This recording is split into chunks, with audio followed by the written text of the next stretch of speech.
Okay, thank you very much, Patrick. So let me see if I can do this. Let me see if I remember this. Bonne nuit à toutes. Is that it? Good Bonne night, soirée. everyone. Bonne soirée. That's Bonne exact. soirée. Okay. Okay. Sorry. So I'd just like to say thank you everyone for being here with me today. I couldn't do this session in the previous conference because I just had to do a last minute cancellation. I was dead and I was like literally in no conditions of doing this.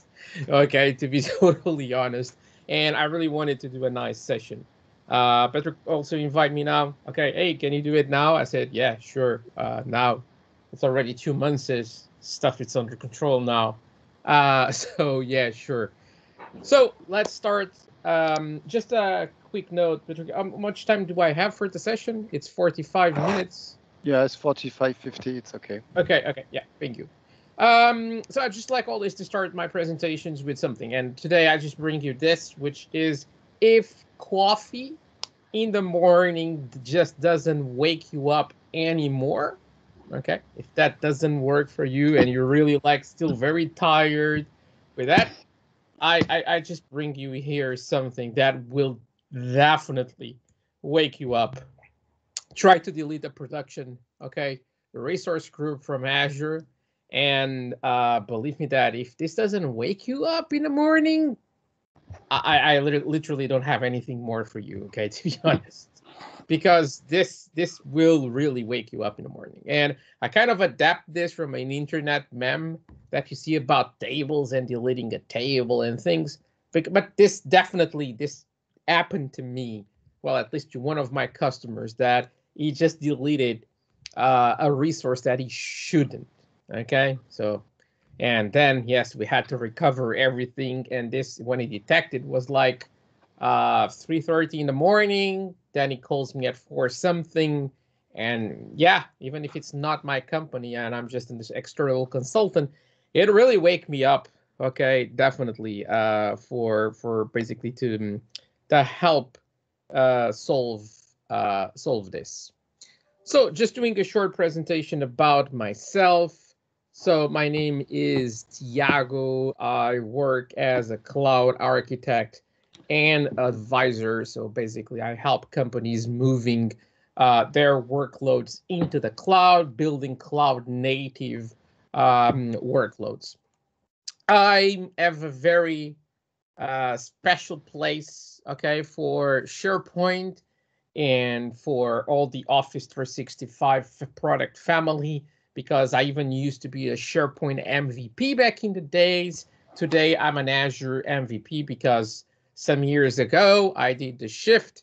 Okay, and this is nice because I can always make basically, well, always messing around basically MVPs that they are still from Office 365, etc. And I moved to Azure. I say that Azure is much better. They say it's not, and we always have this friendly, fight, which is also healthy and brings a lot of conversations.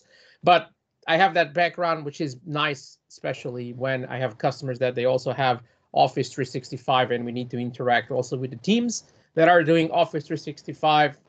It's always nice. I work as an independent contractor. I'm also a trainer, an author, and a speaker in events like, for example, Microsoft Ignite. And I have a bunch of other certifications. It just doesn't matter. You have all my contacts in this. So if you want to reach out to me, just please do. That's my email. That's my website. And the last one is my Twitter handler. So if you want to follow me on Twitter to know more about Azure, please do. Okay. It's always nice, okay, to have people there where I can reach out. What will be the agenda? So we're going to talk about what is Azure today.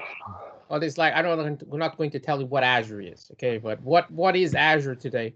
What's the size of Azure? What is the status? What we have for to come and things like that.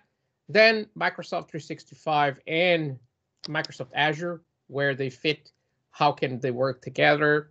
Azure App Service, Functions, Key Vault, those are the services that are today I'm going to bring to talk a little bit about, and how can we integrate them with Office 365, and then some other useful services, okay, that we have. I find it useful, but look, we don't have time in 45 minutes to talk about all of this. I'm even preparing, to be honest with you, a workshop, okay, to do like in pre-days, in conferences and things, which is exactly kind of based on this session, but then, yeah, it goes a lot with hands-on and all of that stuff. And of course, tooling. We cannot forget tooling, and tooling is such an important part of our work that sometimes, and I see this the other day, someone was doing ARM templates, and I just said, you know that you have an extension in Visual Studio Code, and it works like this, and the person was like looking at me, you know, with some very weird eyes, and I was like, hey, I'm doing something wrong, and I just literally asked the person, no, it's not you, it's me. Because, you know, I've doing this for I don't know how much time, and I never thought about looking for this, because I'm sure if you look for this, you'll find it. I was like, well, yeah. So he was just not using the right tooling, and it was taking a long time. So yeah, let's share the tooling here. It's always interesting too. So what is Azure today? And the next slide that I'm going to show, look, I needed to put a number there, or not if I didn't want it to show that slide. And every time that I'm doing the presentation and I want to put this part in the slides, I'm like, yeah, should I remove this from the slide deck or not? But I still keeping it, and I still keep the number 2, which means that Microsoft Azure, it is the second largest cloud provider, okay?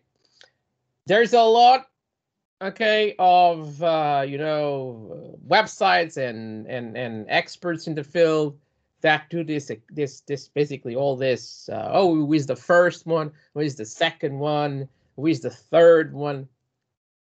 And to be totally honest, I don't care. Okay, I literally don't care. I know that a lot of people care, but I don't.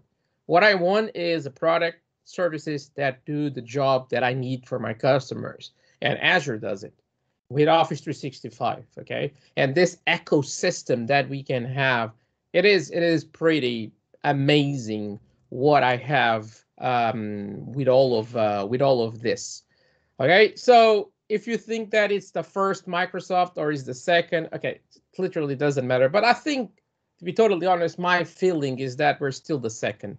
But there's no explicit data in terms of revenue that we can like, oh, this with this compare, oh, the number is bigger, yes, this is bigger.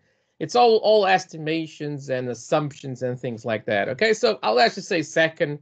We have 68 Azure regions worldwide. We have 160,000 miles of fiber and subsea cable. We have more than 170 edge sites. So those edge sites are very important because sometimes when we're delivering and we're building global applications that need to be consumed by the whole world, Azure is not present everywhere, period. Okay, it's 68 regions. Some of them are basically military, some of them are US Gov, so for governmental workloads, and some are even not available yet, okay, because on that 68, which is kind of the official numbers, there are also some regions that are being built right now. And I have a map, and we're going to see this. There's plenty of them being currently built in Europe, okay? So we basically need to wait a little bit for those to be available, okay? And then there's amazing things like there is the Microsoft, all that network is because we have the Microsoft backbone. And the Microsoft network backbone is basically a private network that currently is one of the largest private networks in the whole world. And I can get up to 100 gigabits per second of a private connection into your facilities. So, or your data center, your headquarters, we can put a connection there that is a private, it's not the internet, and then you do a VPN. No, it's a private connection into all of this that can go up to 100 gigabits per second. That's like, whoa. At least I feel it like this. It's like amazing, okay, what we have with this. 1.6 miles of fiber that we have all across the world. And then we are talking about this, an Azure region. And what is an Azure region? I always like to talk about this. It's a set of data centers. It's not one data center, it's a set. It can be one, it can be 2 or 3 or whatever. It really doesn't matter how many, how many they are. And basically they're all connected through a private regional low latency network. And there's a very important thing. Those 3-4 data centers that you have in a single region, they are always all in the same, country. And that's important. Why? Data residency scenarios. There's data compliance that tells you sometimes that, hey, look, Tiago, our data cannot leave the country. We're stuck in this is the country where we need to have our data. So you're like, oh, great. So we are sure, because when I say, for example, France Central, my data is within French territory. So if your data is classified and says that it cannot leave the French territory, yeah, you're good. You can use the cloud. You can use Azure. There's no problem with that, okay? Then we have this map, and then as you can see here on the map, so we have plenty of regions all across the world. Let's just focus here, in Europe. And as you can see, yes, we have here the French regions, but we also have these ones here, like Spain, that is, this dotted lines means that it's being built. We have Greece, Austria, Poland, and now this map, it's not updated, There is also 2 more here, which is Sweden and Denmark, So Sweden and Denmark are also going to have regions. So it's like, wow, pretty cool. So we are having literally, regions everywhere, And then a lot of people ask me, hey, Tiago, but why Azure? Why do you work with Azure? And why should we move to Azure? Clearly, loads of demands from customers, right? It's fun to work with. And there is one thing that I love on this, which is you pay for what you use. And we can see that when our customers starting to move workloads, right, from on-prem to Office 365, like, oh, we had our SharePoint servers in here. Yeah. And you had to add, I don't know, like 20 SharePoint servers. And then if you start to see, and you start very proper good machines, and you start to see that farm, the usage of the farm, and you're like, yeah, 10%, 15%, oh, 20%, ooh. And then 10%, 12%, and you're like, but you just over provisioned this. Why do you have so many compute capacity when, for what I see, you don't go beyond 20 something percent? And the answer is, yeah, we needed to do that so that we can respond to picks or some companies in some countries, depending on, we got the budget to buy those machines, so we got it. It's running. No one complains. We're good with the speed. But if we bought smaller or less machines, then the performance might start to struggle, and we're going to ask for more money, and they don't give us more money. And then we are here and we have a lot of problems, etc. So no, when we start things, we just over provision. And I'm like, okay, I can understand those problems, and from previous experience, I can relate to that. But that doesn't make sense. Let's be honest, right?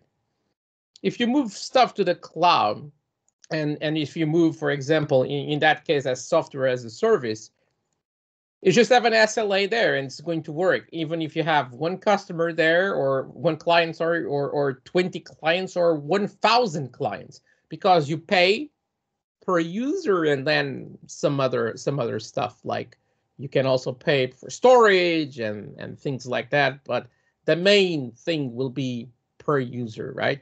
And you have there that, and that's it. You don't need to worry about buying hardware and do the procurement of hardware. And that's something that in the all cloud computing bits in here, being infrastructure as a service, platform, or software as a service, you just don't have to do it, right? It's just included, and that's it.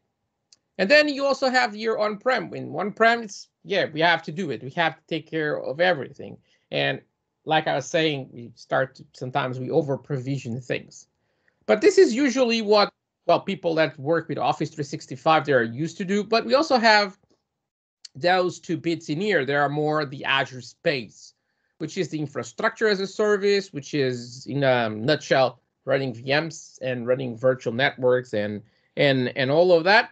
And this year will be more running services like SQL databases, running services like storage, app services, okay? Where we just say, hey, I want to run an app service. Oh, there you go. You have a web app here. Just drop the web app there and ta-da, you're good. Okay, this will just run. And you don't have to worry about managing the infrastructure. So it's not software as a service where we don't even manage to create SharePoint or OneDrive. No, here you build the app from scratch, but you don't the infrastructure. You don't have to manage the infrastructure. So it's quite a good balance, you know. I really like, okay, that approach. And we have amazing services in here that lead us to create things and not having to deal with managing the virtual machines, the operating systems, and all of that. And so where Azure and Microsoft 365, they meet? Well, they definitely meet with Azure AD, because Azure AD is the identity platform that both an Azure subscription will use and Office. I put here Office 365. We are including SharePoint, Exchange, okay, all of that stuff in here. And that's good, because look, I have customers that they already have Office 365, they already have Azure AD, okay, because they need to have, and they already have even this Azure AD integrated with on-prem, with Azure AD Connect, where basically they are synchronizing users in one or another way, just doesn't matter now. They already have that integration in place. And now they want, like, hey, Tiago, we just want to get started with basically with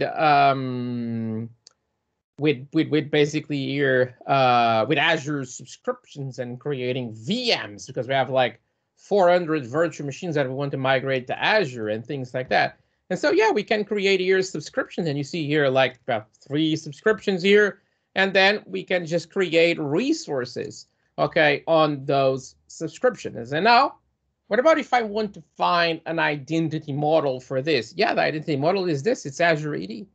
I can build an application that's like an extension of Office 365. It's an Office app or something like that, that I can easily integrate with Azure AD for the authentication. So if the user is already signed in into office.com, he can easily also use the same credentials to sign in into our application, because our application it's a custom app. I went to Azure AD and I created an app registration there, and it will use the same credentials. So persons don't need to have, you know, another set of credentials to do stuff in our own application. And not only that, but even to do administration on an Azure subscription, they can use the same credentials. I'm not saying that they should, because definitely they shouldn't. But that's another topic for another conversation, which is security. Definitely, you should not have the same credentials to check your email and create resources on your Azure subscriptions. But there's plenty of companies with that approach, but definitely that's not a very clever idea, okay? But we can use for the regular users in the company. They get here, same credentials, they get to our HR application, which our HR application, it's imagine I don't know, a .NET Core custom application that can use the Microsoft Graph to get some data from Office 365, and it's just one credential, okay? And it will work like a charm. I want to access a database in here, get some data to build a Power BI report.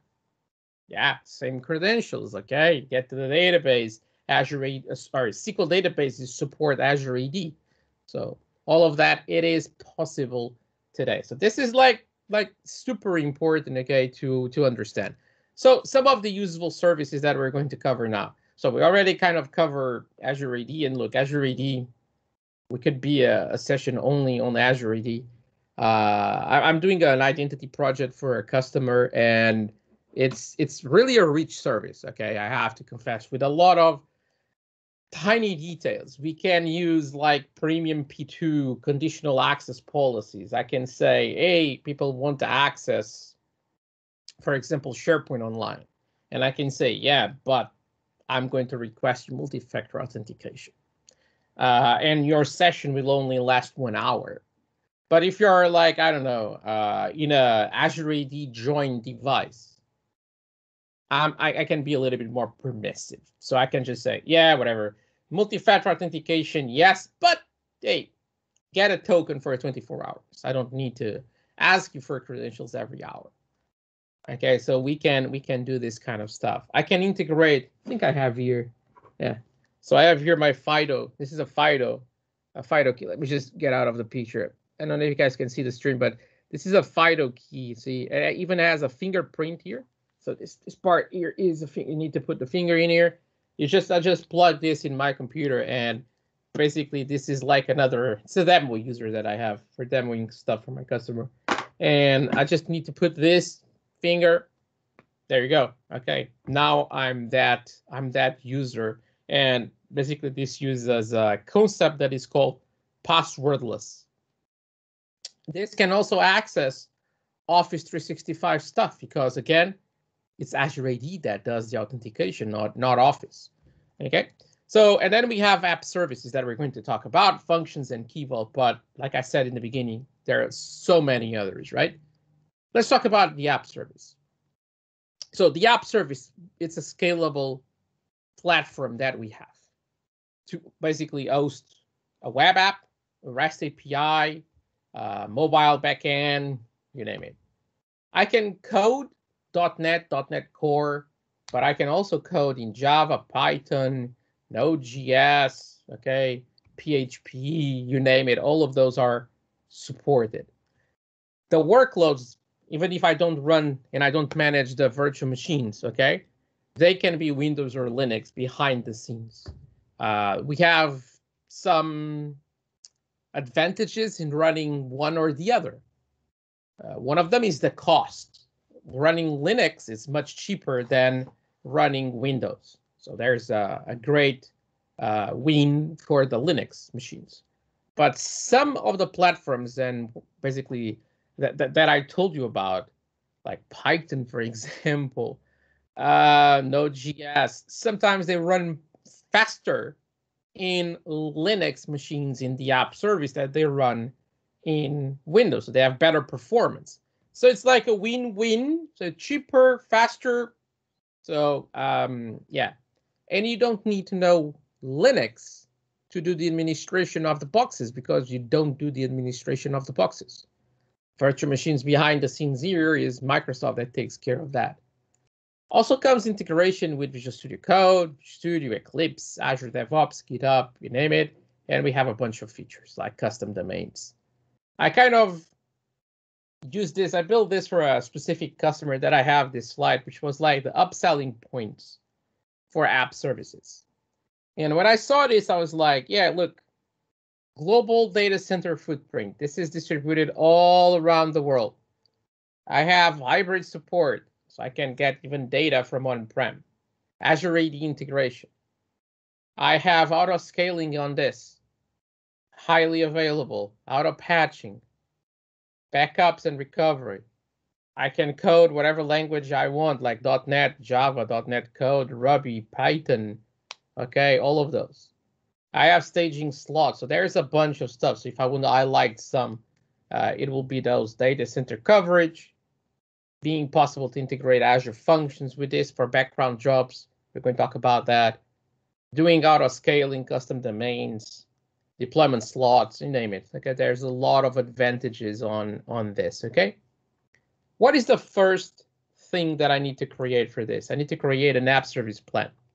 That's the first part. An app service plan will logically group, okay, web apps, and those web apps will run in that compute that I define for that app service plan. So what I want to say with this is, you basically have an app service plan. Now I have, imagine, 4 web applications, and I say each one of them run inside that app service plan. That app service plan in the back, it's a virtual machine. Those 4 web applications are running inside that VM. In a nutshell, this is it. I can have several web app service plans in my subscription. I can have several web apps. One web app runs there, the other one runs there, no problem. But I only have one, let's just say, limitation. One web application can only run in one app service plan. But that app service plan can be more than one instance. So that one can be 4 different machines, but the app service plan is just one.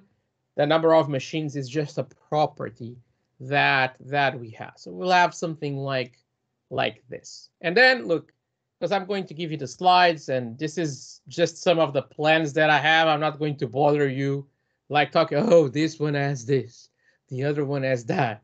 Because look, you can check the documentation to check so stuff like this. I just want to talk about like the categories that we have here. Free and shared, they run on shared hardware. They are very limited in the stuff that they can do. If you ask me, you advise me to create stuff in the free or in the shared, I'll tell you no.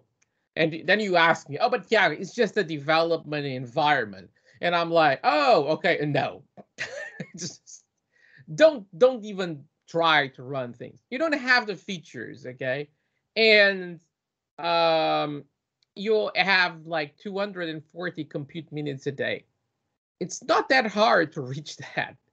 And if you reach that, basically the service will just fire up a 400 error message saying, hey, look, you just cannot.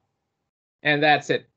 Okay, so you cannot do this, and basically you cannot run our workload today, only tomorrow.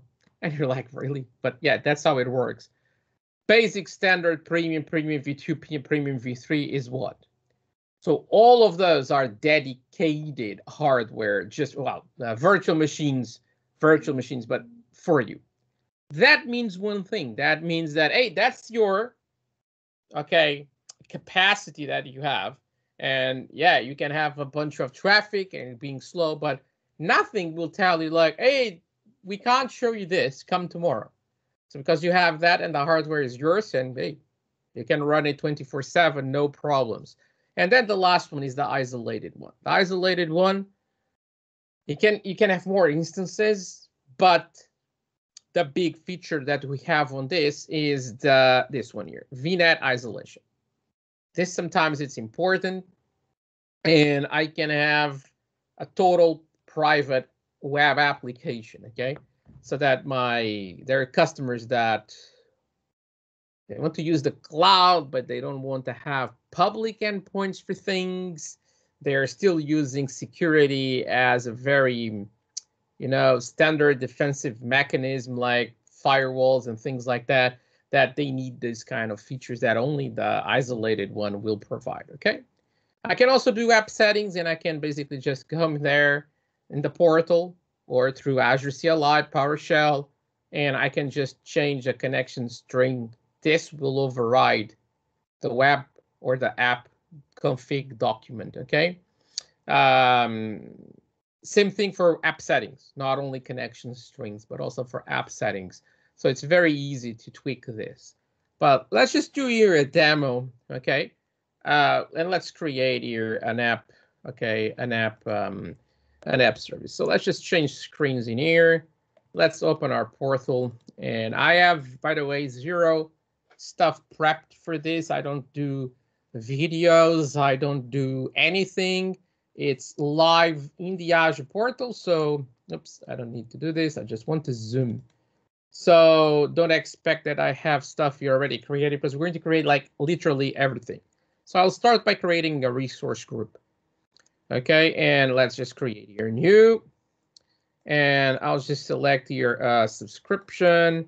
And I'll just like say aMS demo. And I'm going to select West Europe, okay, as the region for this. So now that I have this, I want to create a web app. So what I'm going to do is I'm going to click create a resource, and I'm going to type web app. And when I do this, hey, this is the marketplace. I get web app. This is just loading, and I'm going to click create when this shows up. No, it seems that this is like freakishly slow.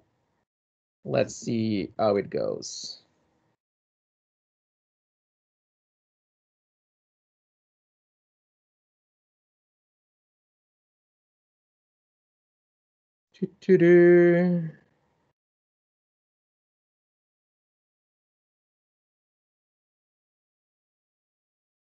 There you go. Create.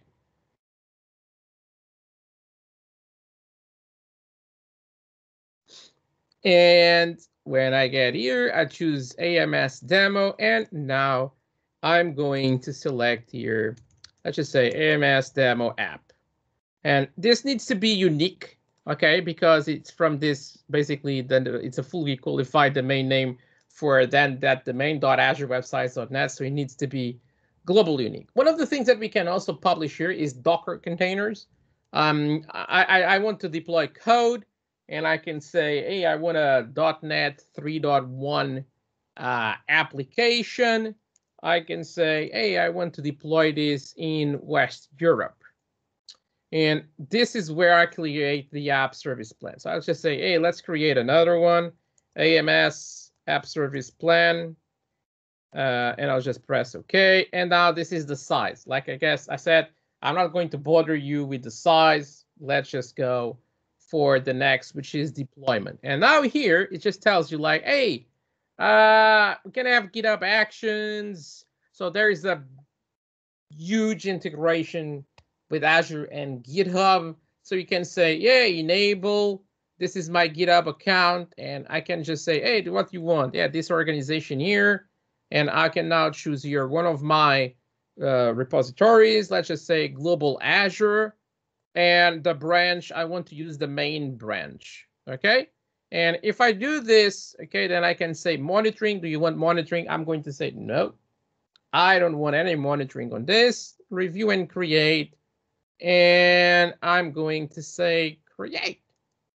And that feature is in preview. So if that one doesn't work, okay, please don't kill me, okay, or don't send anyone to my house. But let's just see what this does. Okay, so I'm creating here a web application.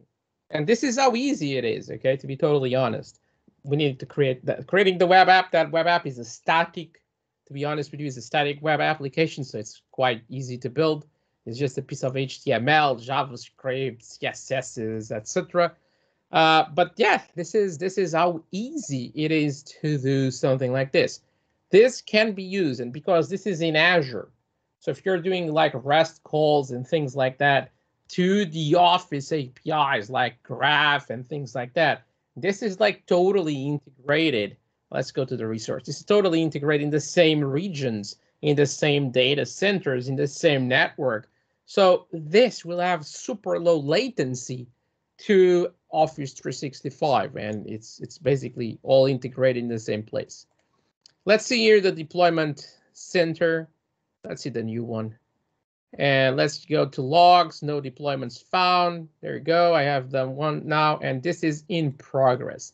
So the web app is created, but the deployment that I configure, okay, it is still here in progress. So we just need to wait for this to finish, which, to be totally honest, should not take that much time.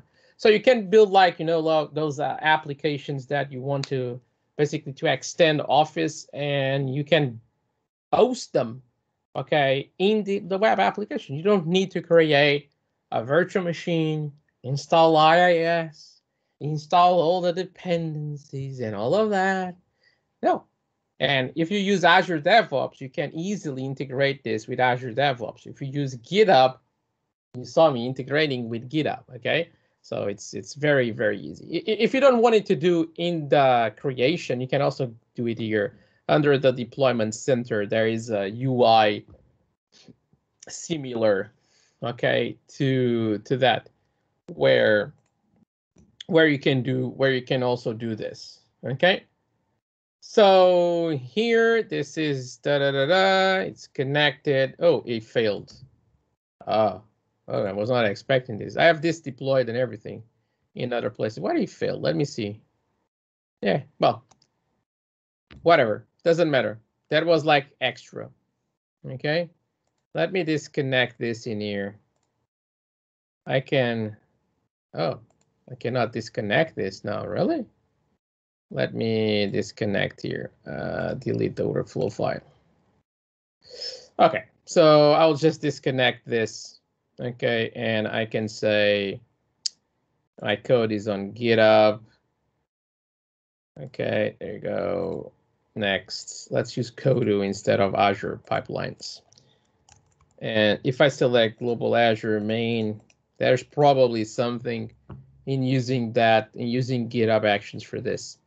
I need to understand what it is, but here it will work for sure. Okay, I have this integrated like this in the real application. Okay, so this is one of the things. I'm not going to wait for this to be finished, but I can move to the presentation so that we move on and we talk about functions now, and then we can go back and we can see that, because I have a demo on functions and we can back to this.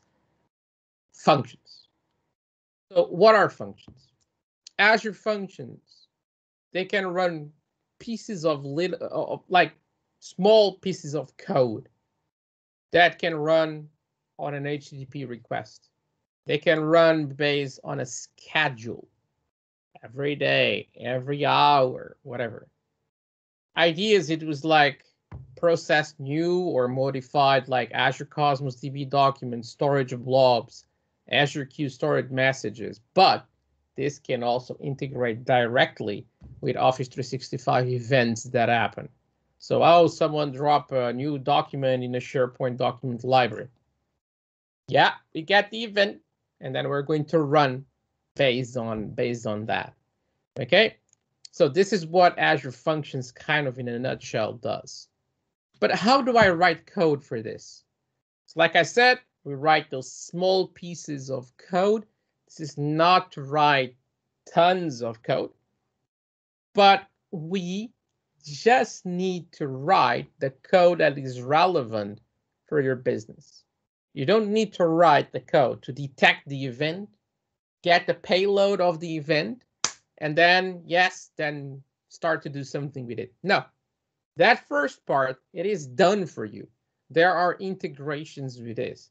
This is built on top of web job technologies, so Azure Web App, Web Jobs, and then they added all the triggers and all these features, and we usually call, connecting all of this, etc. We call it a plumbing code.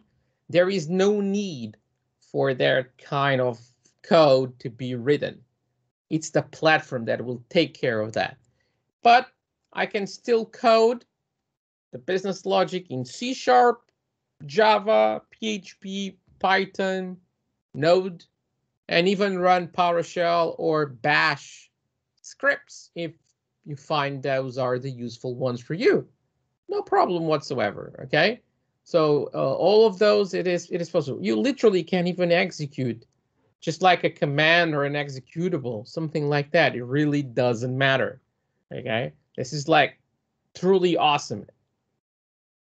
And we have triggers. How triggers work? We have a service here. And this service in here, in my case, look, I have the picture that I have is Azure. Okay, but this could be an event that comes from Office 365. No problem. And then this could trigger my function app, and then my function app will run. And as you can see here, I have plenty of different triggers, okay? Those are from Azure services or an HTTP request or a scheduled trigger or triggers based on third-party services like GitHub, you name it. And what you get is something like this. We have a trigger. That trigger will run, in this case, is a scheduled trigger, like, oh, run every day. Oh, okay. Function app knows, oh, I need to run. Great. And he also has here, okay, an input binding. This input binding that you have here, the function knows that, hey, I need to get to that Cosmos DB and get the latest documents that it's there. Basically, the documents that someone added to that Cosmos DB since the last time that I executed. And now it just goes there, grabs those, and have those here.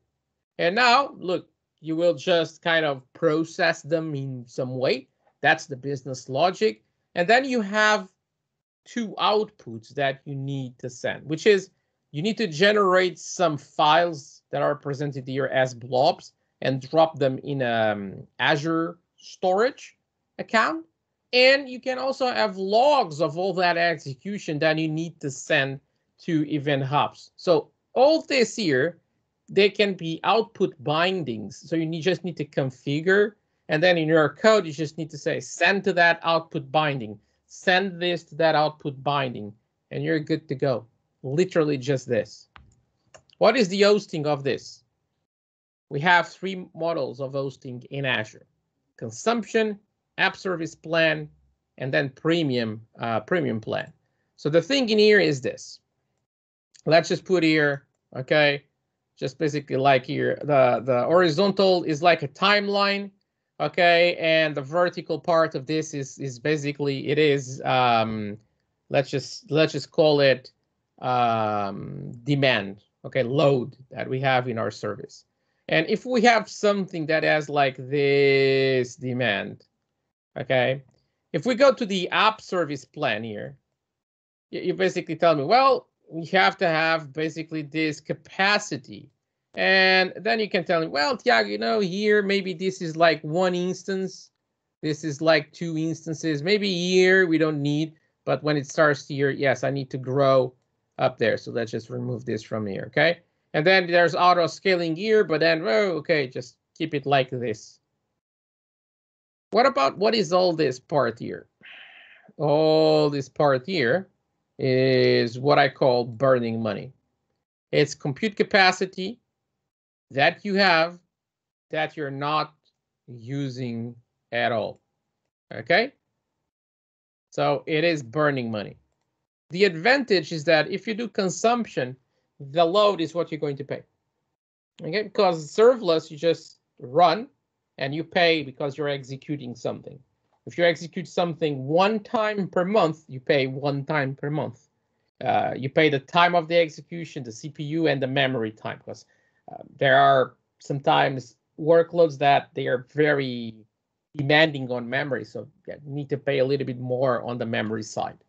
But that's it. You pay for what you execute, period.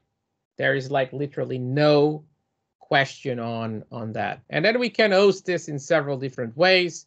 I can host like in my local machine here to do the development of this. Okay, I can host this in the consumption plan, in the app service plan, or in the premium plan. That the premium plan just comes with more capacities and more features, like VNet isolation is one of them. Consumption plan is, look, an awesome plan, but be careful with something. If you need to have a service that will execute, bam, on the fly, like with no waiting time, that consumption plan might not be the one that you're looking for, because sometimes there is cold starts happening on this that takes some time. Because this is consumption plan, you don't have a dedicated machine like you have on the app service plan to run this. Got it? So the app service plan, yeah, this is my machine. I have the stuff here. So if someone executed this, this will stay here. And now if someone asks to execute this, the service already executed 10 times, so it's aught. So it will just execute. But when the consumption plan, what happens is, oh, you're executing in this machine. Now you ask another one. So that one now it's going to be executed in another machine because Microsoft has a pool of machines for this consumption stuff. And now you're going there. Did you already executed your service there, your function there? No. So, you know, .NET, for example, first time that you execute, if you're working with SharePoint, you know what I'm talking about. Takes a while. Oh, I run. That's the cold start that I was talking about. Okay, so we have to be patient with that if we want to use that. For some workloads, I have consumption plan. Works like a charm. Not for all of them, okay? And I can even run this in basically containers, in Azure IoT Edge, in AKS, Service Fabric, you name it. You can even run this on-prem, Azure Functions on-prem. You can even run this Azure. I have a customer that they run Azure Functions on AWS. So this is even possible, okay, to basically to run like this, okay? Why is this useful for the Office 365 professional? Background tasks, okay? Remember those background jobs that we had in SharePoint? We migrate to the cloud. They don't exist, so we need to find a way to run them. I steal from that time, and what we did back in the days was, hey, let's create a VM, and then that virtual machine was basically running like Windows services and things like that. So definitely not an optimal experience today. And of course, this basically can replace the old timer jobs and also even triggers that we have with something way better, okay, than what we had. Doing a demo on this, just creating an Azure function very, very quickly. I need to change the screen again. I think I lost my Azure portal. There you go, it's here.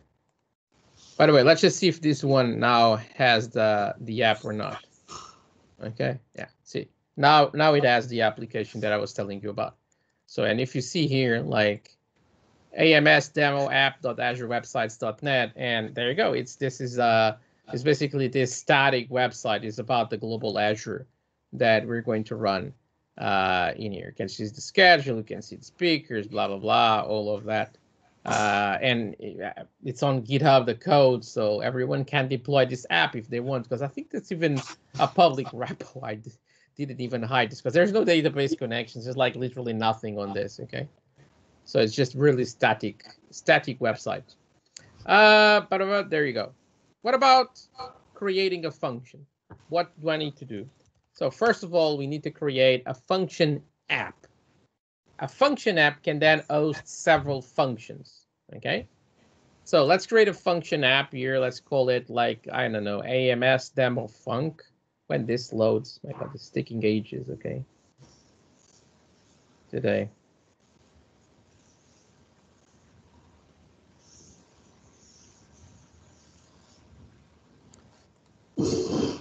Create? No. I have internet connection in condition.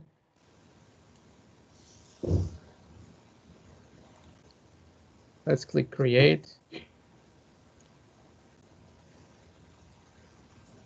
Oh my God.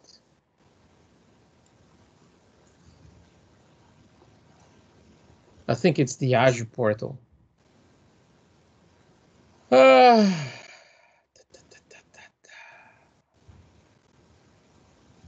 Yeah, I have internet.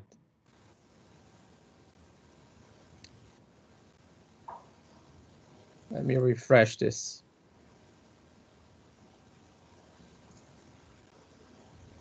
Yeah, 700 megabits per second. I think megabits per second is not that bad, right? Let's close. Okay. The Azure portal is really really bad today. Open it again.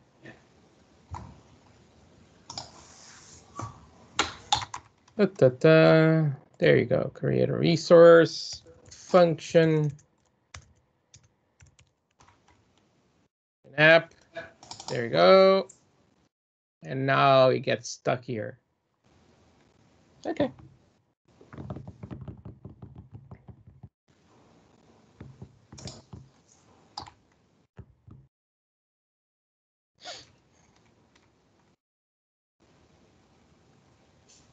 It's really slow, but okay, we got it.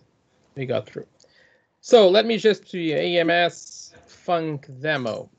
And what is the runtime stack that I want? I want .NET 3.1. Yeah, great. And now I can say West Europe. If we click next, we go to the hosting part. This is where, see, we can select if we want consumption, functions premium. This is the premium plan, or the app service plan. Consumption is great. Let's not do monitoring so that we don't have to create one more thing. And let's click create. So now this is going to basically to create my function app.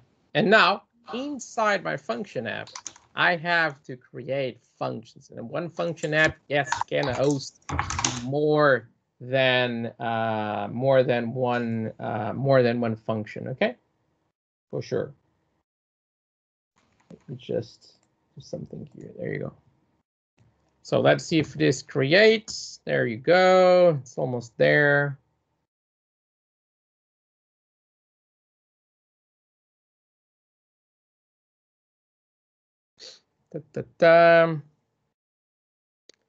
Deployment is in progress.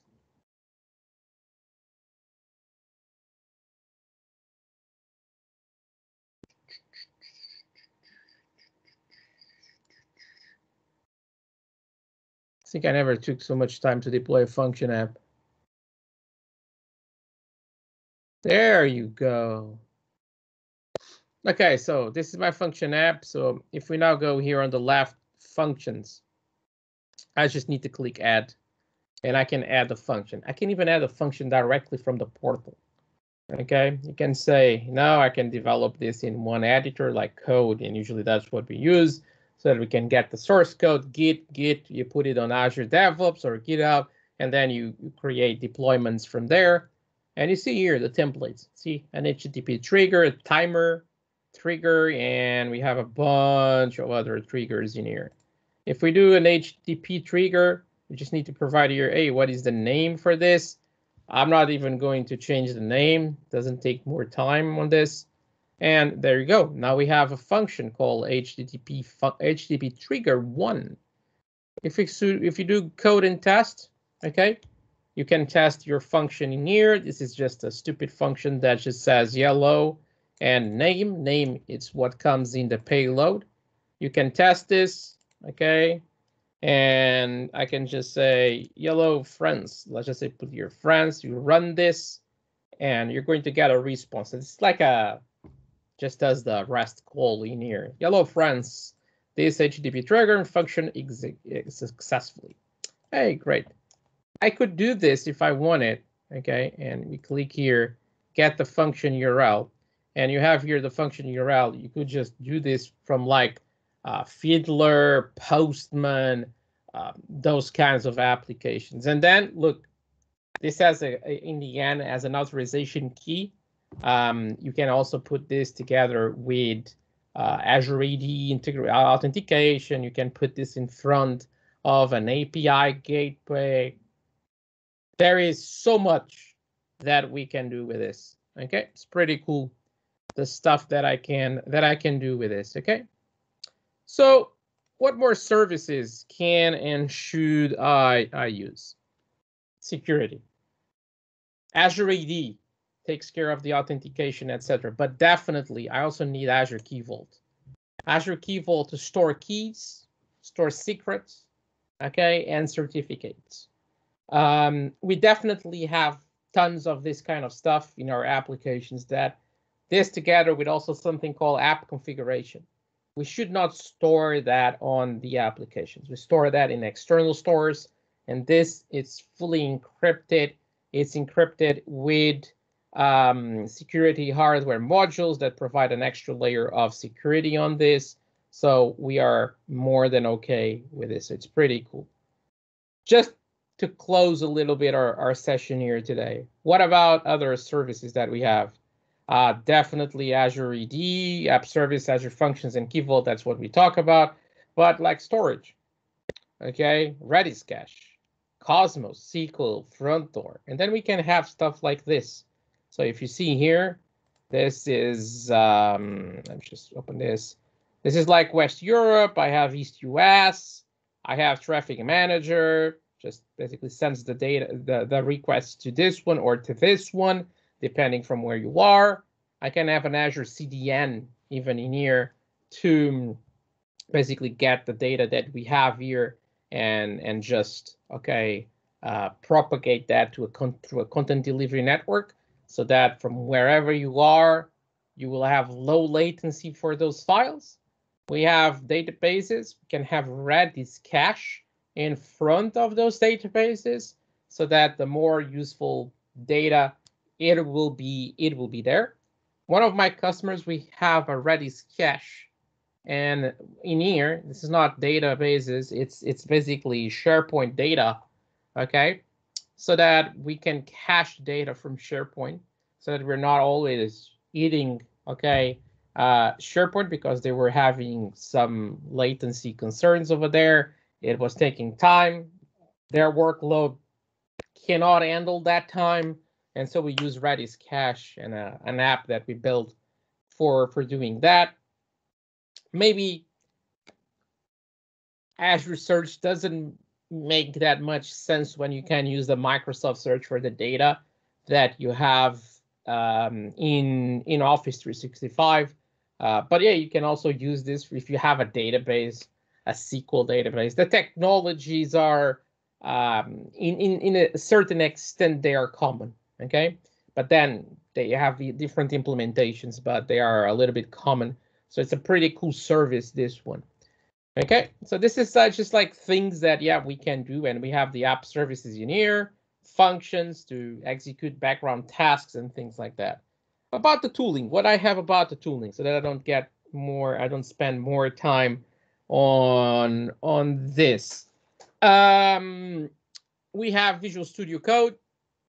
It's an awesome tool. If you're doing Azure stuff, you will spend tons of time on that. There's an extension called, well, it's not even an extension, it's an extension pack called Azure Tools. Install that. That's like massively. They have, I think, 11 or 12 extensions, and they're like the more common and important ones.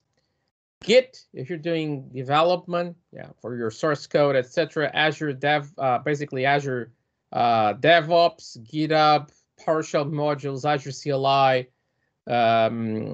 This is basically based on Bash. This is based on PowerShell. The Windows Terminal, that's a great application that we have. It's free. You can have tabs on the terminal, etc.